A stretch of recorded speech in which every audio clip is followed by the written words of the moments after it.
Everyone is looking for the shortest route to success. In education, abundance, health, relationships, and in business. I am Dennis Langlais with the 5 Minute Bark Podcast, and I'm here today to share with you a course that I've created that helps people get to that place faster, with certainty and conviction that we all need in our lives. For many years, I've traveled the world on these bicycles here, competing at the highest level, entertaining in front of thousands. And I can remember in one particular day in Switzerland where I was in front of 1,000 people, chanting and screaming in a different language as I pump and pedal as fast as I can at this ramp that I've never ridden before. With a crowd that's expecting me to be up in the air 10 and 12 feet, launching myself. If you are looking to get peak performance in your life, create change, bring yourself above average, create a polarizing experience in your niche, this course is for you. We are helping people not only communicate on podcasts and television and radio interviews, but in person in general, in any situation with conviction and certainty. And they say certainty always wins. Reach out to me at 5minutebark.com, enter your email address and your name and your phone number, and let's have a conversation.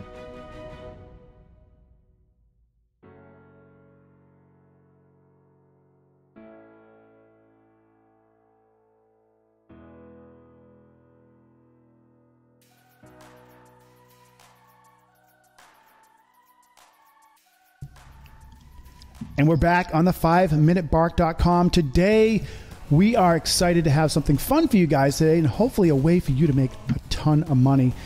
We have Richard Fertig here today with short-term-rental-secrets.com. And this is the biggest boom in America right now. There's two things going on. We got Uber and we got Airbnb. And Richard's here to help us learn more about that. So Richard, say hello today on the 5 Minute Bark. 5 Minute Bark. Hello, hello. I'm so excited to be here, Dennis. Thank you so much. Oh, thank you for reaching out, first off. And how'd you find out about us anyway? You know, I have a friend of mine who's pretty connected in the online digital space, and he knows a lot about you and your audience and thought this was really an appropriate place for us to connect. And so he made that introduction. And so thank you, Nathan. All right, Nathan. Thank you. I think I've seen some emails coming back and forth from Nathan. So you're an entrepreneur. I'm an entrepreneur, and I love being an entrepreneur. And you told me some stories before we got online about being part of a hedge fund. I've been a part of a hedge fund myself. Unfortunately, it didn't go anywhere, but yours did. Tell us about some of this stuff, some of this great entrepreneurial work you've done. Yeah, cool. Look, so one thing that I'd like to share is sometimes the best laid plans and everything that I thought I was working towards and for, if you're not self-reliant and you're working for somebody else, things change. And so in my particular case, I was born into a family of an entrepreneur. My father was self-made. He was born in 1926, which was the Great Depression, into a dirt poor family. He had to drop out of school and was self-reliant. He started his own company in 1946 with no formal education, and what he started was a thing called a mail order company. Now in 1946 they didn't exist, and so everyone was telling him he's insane. You're going to sell products to people who've never met you, they can't touch the product, you're going to ask them to prepay, and they're going to trust that some guy in the Bronx is going to ship them something. And my dad was like, exactly. And now today that's common. That's called Amazon Prime, and there's internet and credit cards, but there wasn't even credit cards back then. So he told stories about how he would get paid in postage stamps and just all this insane stuff. But that was sort of like the environment that I grew up in. I was fortunate enough that he really promoted education. I have 2 diplomas from Ivy League schools, including an MBA. And when he asked me if I wanted to join his company, I said, Dad, just like you, I really want to do this on my own, right? I don't want to know whether I took something from $1 to $3. I want to go from 0 to 3. And so I wanted to cut my teeth in finance, and I did everything there was. I started clerking at the Mercantile Exchange. Those are those silly guys with the hands and the signals and, yelling. I did that. I made $16,000 a year. And before you knew it, I got accepted to the Wharton School, and I got my MBA, and I got recruited for a very prestigious firm. And I took this one company from $100 million under management, and I was the fourth employee, to $4 billion under management, and we had over 50 employees. And I thought I was on the inside until one day I got tapped on the shoulder January 5th of 2009 and was dismissed, just let go. And at that point, I had multiple mortgages and a wife and 3 kids, and I was just like, whoa. And, you know, it was impossible to get a job in finance, although I tried really hard, and ultimately came down to conviction and self-reliance and saying, I'm going to do something, you know, I'm going to take this risk now and start a company. And so that's exactly how I got started in the entrepreneurial space. And now I run multiple companies. Awesome. So literally just jumping on your own, I really kind of like that, because it's, and I guess a lot of, you know, I've seen a lot of people who are very successful do that with their children. They just, you know, I did it on my own, you do it on your own, and you took that initiative and you didn't cry wolf, so to speak, and go back and say, hey, help me. You just kind of dug it out. And obviously, you know, you got somebody pushing you along that has the background in it, which is good too. It always helps. I just really have to commend you on that, because that's really, really cool. And myself, I left Boston, Massachusetts at the age of 18 with $40 in my pocket, came here to California, and I had to make it. You know, it's kind of like burn the boat, right? You have to burn the boat and move forward. Hedge fund. That's awesome. Congratulations, by the way. Oh yeah, totally. Thank you. And so starting a hedge fund, I mean, that's high risk. Well, to be clear, I wasn't one of the founders, but I was recruited. I worked at another one, and basically what we did was we had a very strategic approach. We looked at like asset classes globally and made an assessment as to where they were in their life strategy. And we like to get to things early rather than late. So we like to be, you know, maybe contrarian.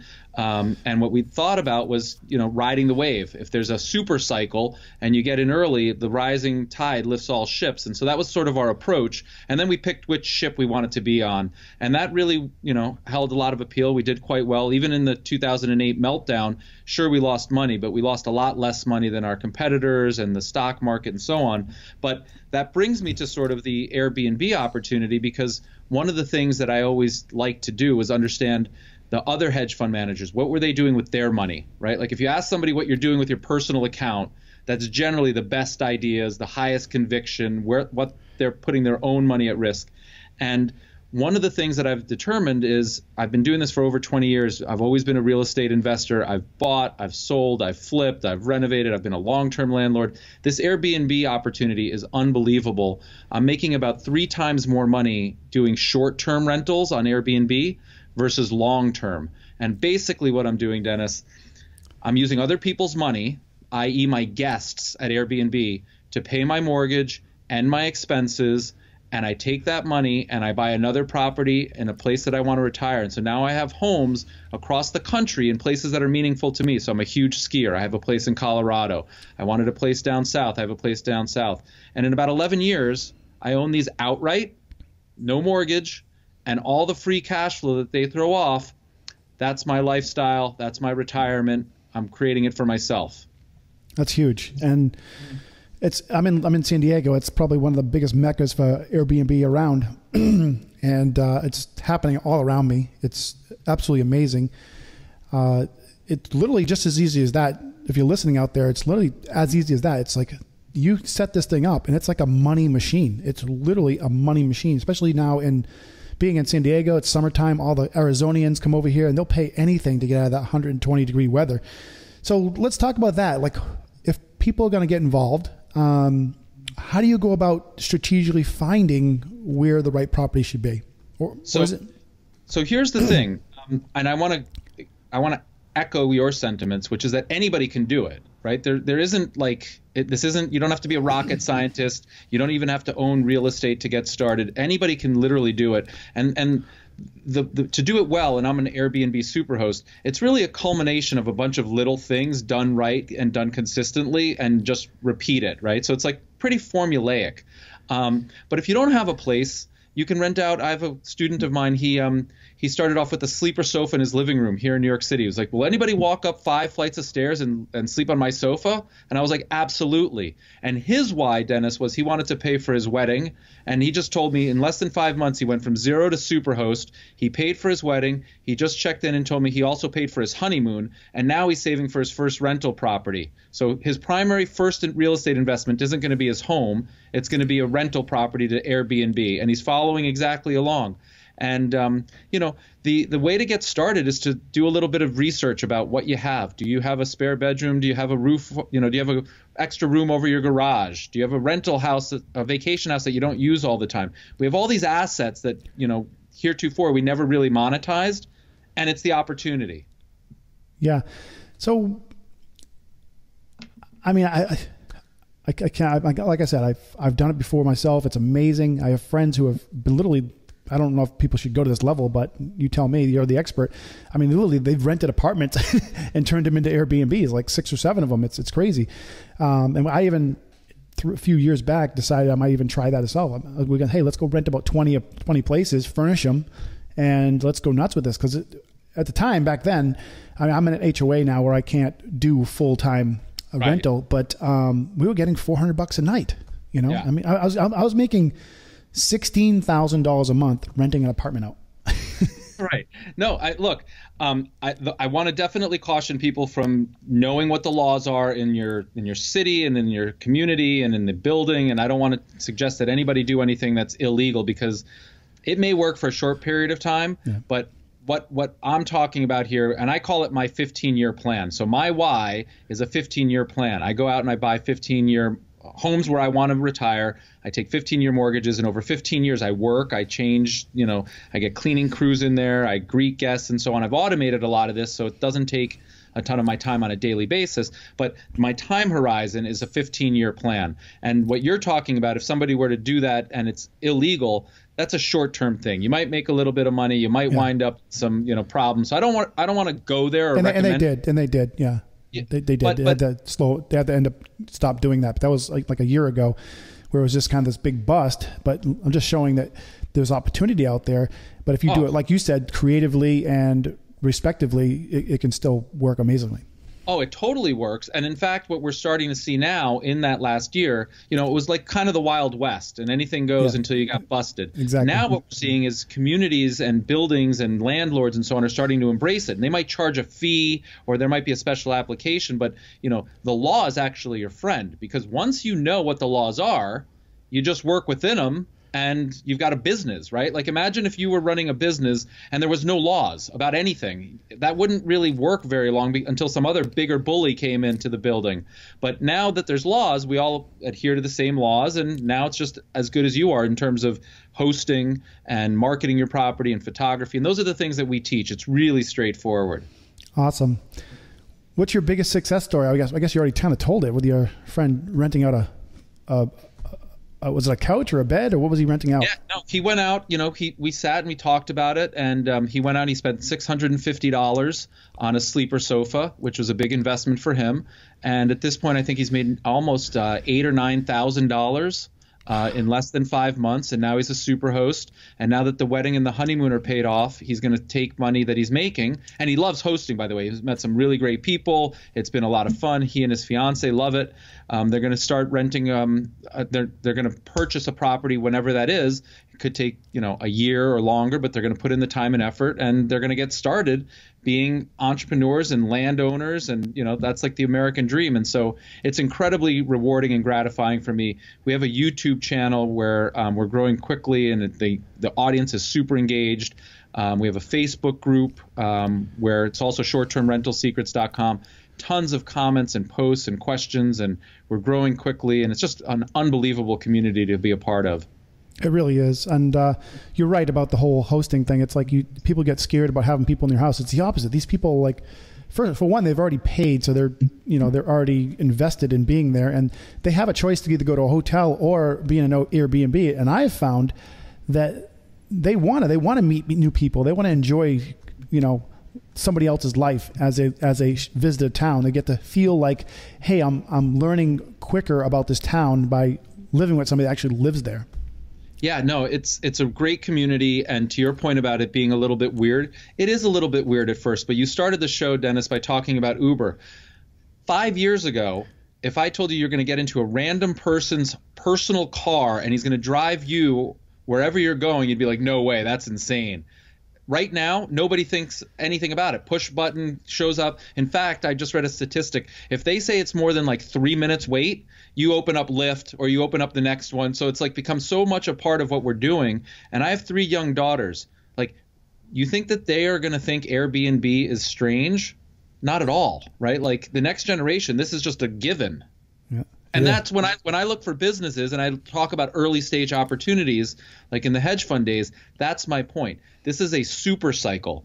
The way that people think about lodging and travel and so on, we're just at the very early stages of Airbnb not being weird and being sort of normal, but we haven't embraced it fully where it's like the preferred, because there isn't hotels in every single community on every single block, but there is homes and apartments in every community in every single block.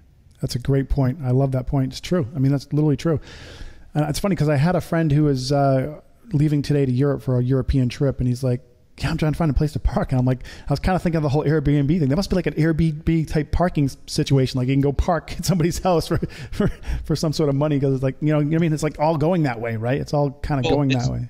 It's all about sharing. I just read an article recently that like the American car ownership model is changing too, between the Uber experience and also like all of the manufacturers, BMW, Cadillac, all of them are coming up with this model where they realize that nobody really, I mean, maybe in San Diego you need to drive every single day, but in many places you don't. You just need a car, you know, occasionally. And so the cost of ownership is something like, I think they said it was about $90 per week or month.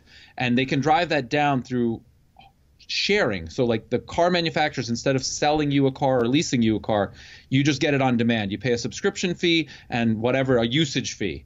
And then your cost of ownership, if you don't drive every day, is like, you know, 10% of what you're paying now. They have with here, insurance and gas and all that. They have here in San Diego where they have these cars just parked all over the city, and you just jump in them and you have this card and you just start driving it. As long as you stay within the perimeters or bring the car back into the perimeters, you know, you just use it. So you take it from place A to place B and you just park it on the side of the road. And that's my point. Everything that we know is being reevaluated, and this whole like community and sharing model is creeping up everywhere. And so just because it seems strange now, if it actually works, if it makes a better experience, if it saves money, if it creates a sense of community, like that just wins. You're going to get some laws around it, right? But that's good. Right. And you know, you mentioned Europe. I'm excited. I'm going to go to 6 different countries starting July 5th. I'm going on what I'm calling my 55 epic day journey, and I'm going to India, Bali, Singapore, and then Europe on a 110-mile trek with my daughters. And I'm going to be staying at Airbnbs and bed and breakfasts and interviewing super hosts and just cataloging all of the stuff about like finding myself and entrepreneurial and running my business remotely. I have 3 different businesses and 6 different properties, and I'm going to be at different points in time and totally different zip codes and area codes, and not even area codes, time zones is what I'm trying to say. And if people want to follow along, please, you know, check me out, subscribe. We're going to be doing Instagram daily stories and video blogs and all that, but it's going to be an amazing trip, and I would love to have, you know, comments and questions along the way. So here you have it, everybody. We have somebody here who's once a hedge fund participant, part of the team, did over $4 billion, is now out, and he could have totally got back into this industry where there's, you know, obviously the stock market's out of control, but he's chosen to be in Airbnb. He sees an opportunity, and that's what basically hedge funds were about. They were about hedging on a bet, and he's hedging on Airbnb, and he's created, I believe, several courses and videos and so on. So tell us about a webinar you have of some sort or something. Yeah, absolutely. So, Dennis, on Tuesday the 27th at 8 o'clock, let me just make sure. Yeah, is that Tuesday the 27th at 8 p.m. Eastern time? I have a free webinar where we're going to introduce to everybody the concept, my 15-year plan, and it's really a discussion about how to get started and being self-reliant and recognizing, you know, what most people don't realize. Even if you have a great job and you're saving as much as you can for retirement via your 401k, like 90+% of the population is going to have a shortfall. They're going to be working longer and longer. And the good news is we're all living longer, right? We're healthier, we eat better, medicine is keeping us alive longer. The bad news is when you're like 80 to 100, you still need money to live. And so when I realize all of those things, my plan is to say, here's how I'm going to fund it all. Because no matter how much you're making on your W-2 salary and how much you're saving, with low interest rates, low returns on bonds, and low returns in the stock market, it's unlikely that you're going to be able to do what you think you want to do. And what I'm doing is definitely going to enable me to do it. And so we're teaching people on this webinar on Tuesday the 27th at 8 p.m. exactly how to get started. Awesome. Richard, thank you for coming on our show here today and sharing this with you. I mean, you already know I'm excited about that kind of thing. And I'm excited that people like yourselves are going into this environment and creating opportunity for people and helping and educating them on these opportunities, because it's there. It's something that everybody can do. If you own a home or you have an extra room, pretty much if you have an extra room, you can do this anywhere, if I'm understanding correctly. So even if you have an extra room, or let's say you're trying to, I just recommended this to a friend, like here in San Diego, it's like $3,000 to rent a 2-bedroom apartment, which is small for New York City, but they quite can't afford to do the whole place themselves. Rent it out for a week. That'll pay the other person's rent. And then you have a whole place to yourself for 3 weeks of the month. Look, here's a couple of quick things that your users could do, your listeners could do right now. Everybody travels at some point, whether it's for work or vacation. How about having your vacation paid for by somebody staying in your house? You're not there, so go somewhere else, but have your vacation paid for. Or if you go to somebody's wedding for the weekend, have that trip paid for. Just start to realize that there's opportunities in everything that we all do. And here's another really good one. To the extent that there's anything happening in your community, let's say there's a World Series is being hosted, or there's something big, demand surges. Special events. There you go. Something big happens in your community. Contemplate moving out and go visiting your sister for that weekend and monetize that, because there's a huge demand and there's probably not enough hotel rooms and there's probably not enough Airbnbs. So give the market some liquidity, and that's when you go visit your sister or your college roommate or whatever. Get paid to do that. Yeah, I mean, exactly. Won't you explain it literally in the sense of how you handle it with a hedge fund? How you invest in a stock, there has to be liquidity, and exactly. I'd love for you to elaborate on that, because that's really the two are happening here, but people sometimes don't understand that. Yeah, no, it's supply and demand, right? And so Airbnb and certain companies have become so sophisticated, because this is the future, Dennis, that there's now dynamic pricing, just like the airplane and the hotel models, like the room right next door to yours or the seat right next to yours changes. My pricing in my homes changes every single night. And so I maximize my revenue. So it's a real business. I mean, you can turn this thing in from a side gig to a real gig to a full-time gig to like your retirement. Awesome. You heard it, everybody, from Richard here today. This is amazing. I'm really so glad you reached out to be on the show. Several places they can reach you. Again, is shorttermrentalsecrets.com. Is that where they'll find the webinar? Yeah, there'll be information on the webinar there. And also we have a YouTube channel by the same name. So if you just go to YouTube and search that, and then we have a private Facebook group with the same name. So join us everywhere. Awesome. Richard, thanks for coming on again onto the 5 Minute Bark podcast. I really appreciate it. I'm excited to see how you help people out there increase their wealth, increase their dreams, allow them to vacation more, allow them to utilize assets. Basically, they're just sitting around. That's exactly right. Underutilized assets and monetize them, and then take advantage of it and start adding more assets. And if I could just ask one more time, check out my journey. Go to richardfertig.com, and then on the upper right-hand corner, you'll see a button to talk about the 55-day epic journey. Follow us there. Follow me on Instagram. I'm Richard Fertig, and come along for the ride. All right, and that's Richard Fertig, F-E-R-I-T. Nope. Excuse me, nope, F-E-R-T-I-G, correct? Yeah, Richard Fertig, F as in Frank, E-R, T as in Tom, I-G. There you go. I love to spell it out for people so they can write it down or type it right now as they're listening on their phones and so on and so forth. Awesome. Again, thank you so much, audience, for listening every time. I appreciate, and hopefully you enjoyed this guest we have here today. Obviously, there's opportunity here for you. We are entrepreneurs. We are global thinkers. We are amazing people. If you've listened recently, you've learned about my Relentless Rebel Masterclass, and it's utilizing peak performance. And this is what Richard's done. He's taken his peak performance that he's learned over his life and utilized it in his business. So you can do that too. And we'll be looking to talk to y'all soon. Have a great one. Awesome. Thank you. Bye, everybody. You're watching the 5 Minute Bark Podcast on YouTube. If you like this episode, you just may like many more. Subscribe today by clicking the red subscribe button in the top right-hand corner.